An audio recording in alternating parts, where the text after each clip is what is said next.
32 ઇંચના ટીવીની ખરીદી કરો અને સાયકલ લઈ જાઓ એકદમ ફ્રી। નમસ્કાર, એટ ધીસ ટાઈમ મીડિયા પ્લેટફોર્મમાં આપનું સ્વાગત છે। જી હા, હું વાત કરું છું સેલ્સ મીડિયા બોટાદની, જ્યાં દિવાળીનો ધમાકા ઓફરો આવી ગઈ છે। 43 ઇંચના ઉપરના કોઈ પણ ટીવીની ખરીદી કરો છો તો તમને 1 EMI ઓફ મળી જવાનો છે। એટલું જ નહીં, સિલેક્ટેડ મોડેલની ખરીદી પર ટોલી બેગ એકદમ ફ્રીમાં આપી દેવાના છે।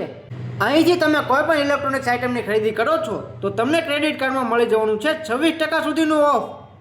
અને જો તમે બોટાદમાં રહો છો તો તમને બોટાદમાં મળી રહેવાની છે હોમ ડિલિવરી એકદમ ફ્રી। એટલું જ નહીં મિત્રો, કોઈ પણ ઇલેક્ટ્રોનિક્સની આઇટમની ખરીદી સાથે તમને એક નહીં 2 ગિફ્ટ ફ્રીમાં આપી દેવાના છે। અને હા, અહીં તમે સ્ક્રેચ એન્ડ વિનનો ઓફરનો લાભ પણ લઈ શકો છો। અને હા, અહીં તમને TV, AC, fridge, washing machine, ઘરઘંટી, માઇક્રોવેવ ઓવન, હોમ થિયેટર મળી જવાનું છે। આ બધી ઓફરનો લાભ લેવા માટે તમારે આવવાનું રહેશે સેલ્સ મીડિયા બોટાદ, જેમનું સરનામું છે શ્રીનાથજી બાવનની હવેલી સામે, હવેલી ચોક, પાળિયાદ રોડ, બોટાદ। અને હા, વધારે માહિતી માટે આપેલ નંબર ઉપર સંપર્ક કરો।